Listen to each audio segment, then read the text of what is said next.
भैरबकुंडनि बे guest house एबा community हलाव Udalguri district बिजेपिनि दारै दैदेननाय बे जयैनो हाबाफारियाव लोगो लानानै आं मोजां मोनदों। बेवहाय दिनै 500 गुबुन गुबुन हान्जानि मानसिफ्रा बाहागो लाफैदों आरो बेनो दिन्थिबाय जे फैगौ जे बिटिसि इलेक्सन बेवहाय बिजेपि देरहागोन बेखौ दिन्थिदों आरो बेवहाय जों बुंनो नागिरो जे इउपिपिएलआ जोंनि सुथुर बे नङा। डेम'क्रेटिक कान्ट्रियाव पलिसिया बयहाबो थायो, खामानि मावनांगौआ मावो आरो बे हिसाबै जोंहाबो बिजेपि हिसाबै मोनसे पलिसि दं। बे पलिसियाव जों खामानि मावनो थाखाय ओंखारदों आरो इलेक्सनाव बयबो जयै हयथ' रोन होआ, गावबा गाव रोन होयो। थांनाय बाराव जेरैखाम बिजेपि आलदा इउपिपि आलदा रोन होनानै देरहाबोदों बेबायदि सरकार दादों दिनै आरो दिनैबो जोङो बिजेपि स्ट्रंलि खामानि मावनानै बे 40टा सिटआवबो जोंनि बिजेपि केन्डिडेटआ देरहानो नागिरदों आरो बेवहाय जों आसा खालामदों दिनैनि बे मानसिफ्रा जोंनो बयबो गोसो होनानै जोंखौ सापर्ट खालामनाय जयनिं खालामनायखौ नुनानै जों आसा खालामदों फैगोन बिटिसि इलेक्सनाव बिजेपि देरहागोन आरो सरकार दानो हागोन। निस्सय सैथो जेरावबो जों जयेन खालामदों बेवहायनो मानसि जादों।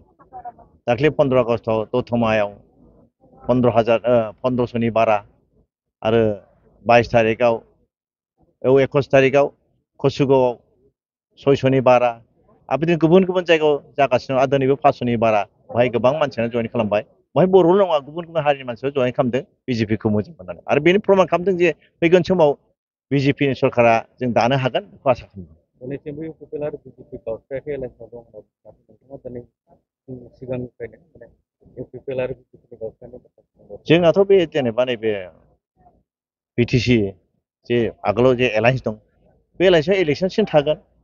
नाथाय इलेक्सनाव जों आलदा खरि गेलेगोन। मानोना गोदोबो इलेक्सननि उनावसो पस्ट इलेक्सनसो एलायन्स जादों।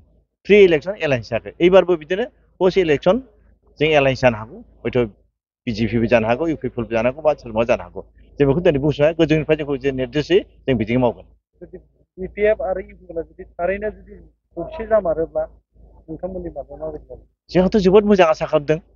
बर'आ खौसे जानानै जों बेखौ लुबैदों बर'आ खौसे जानांगौ नाथाय खौसे जानो हायाखै। दिनैबो जों सन्देह खालामदों जागोन ना जाया। माखासे पलिटिकेल पार्पसाव जयेन खालामनो लेंदों ना मादों जों मिथिया। खिन्थु जयेन खालामबा जोंबो बिराद happiest will be happiest person एमां दि भटार्स। बिजेपिनि जेसेबां बर'फोर दं जों बयबो बिराद गोजोनगोन।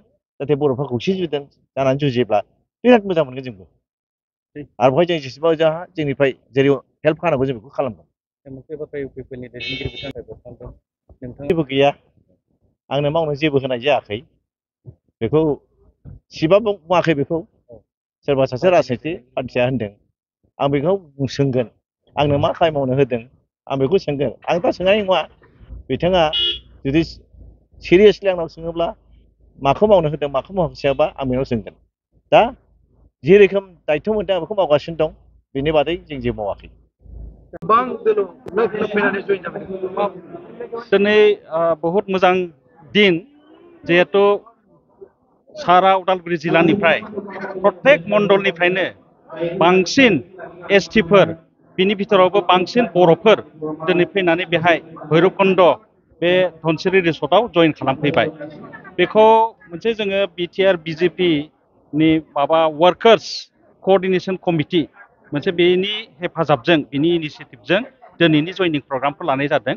आरोबाव दा नुनो मोनबाय फिगार हिसाबै 523 दासिम जादों आरो दा किसुमानखौ लिस्ट खालामनो हायाखै बिसोरबो दा सोङै सोङै दा हाबगासिनो दं। बिसोरनिबो नामखौ दा जों लिस्ट खालामगोन। फ्राय 550 जन दिनैनो आरोबाव मेक्सिमाम बर'फोर दा जोंनि बिजेपिआव जयेन खालामदों। थारैनो जिहेतु दायो बिटिसिआव गभर्नमेन्ट सोलिगासिनो दङ बेनि सायाव रायजो राजाफ्रा फोथायनाय गैलिया नामा? जिहेतु जायनि जाहोनाव दिनै नोंथांमोननि हान्जायाव गोबां हाबदों। ना जोंना थारमाने जिहेतु 30 तारिखआव 30 जुलाइआव मोनसे जोंना मिटिं जादोंमोन। बेनि उनाव बै 30 तारिखआवनो गुवाहाटियाव 443 जन गथै माबानिफ्रायनो आसामनिफ्रायनो माने बिजेपिआव जयेन खालामदों।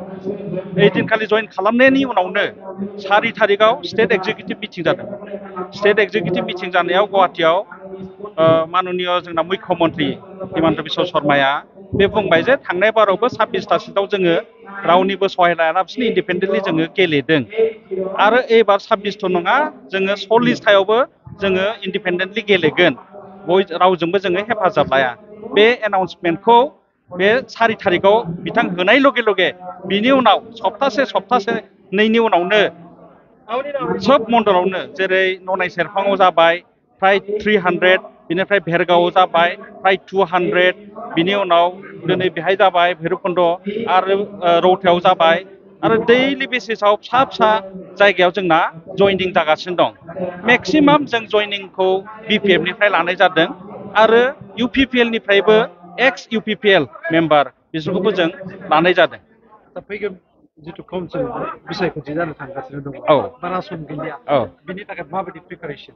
बिनि थाखायथ' प्रिपेरेसन जै दिनखालि एनाउन्स बुंबाय डक्टर हिमन्त बिश्व शर्माया जे जोङो गासिबो रेडि जानांसिगोन सोब सिटआवनो जों गेलेनांगोन आरो जोङो देरहानांगोन देरहानायनिफ्राय जोंना थांखियानो जाबाय जोंना BJP सरकार जानांगौ बे दिननिफ्रायनो जोंना प्रिपेरेसना आरम्भ जाबाय दा आरम्भ जायै जायै जोङो मण्डल शक्ति केन्द्र बुथ लेभेलाव जोंना संगठन हिसाबै जोंबो खारगासिनो दं आरो गाबोन दाख्लै मैया जोंना मेम्बारशिप ड्राइभ माबोरै खालामनांगौ बावबो 18 कौटि जों मेम्बारशिप ड्राइभ फुरा आसामाव खालामगोन बिटिआरआवबो जोंना मेम्बारशिप ड्राइभ जागोन दा मेम्बारशिप ड्राइभखौ जोङो स्टेट लेभेल डिस्ट्रिक्ट लेभेल मण्डल लेभेल बे वर्कशप कर्मशाला बे जागासिनो दं जोंना डिस्ट्रिक्ट लेभेल कर्मशालाया गाबोन जागोन रौतायाव बावबो फ्राय 200 जन जोंनि कार्यकर्ता फैगोन ओमफ्राय जों मेम्बारशिप ड्राइभखौ मारै खालामनांगौ बेखौ खालामनानै मण्डल लेभेलाव मेम्बारशिप ड्राइभ खालामनानै जोङो बुथ लेभेलसिम बुथनिफ्राय जोङो एकदम पृष्ठा प्रमुखसिम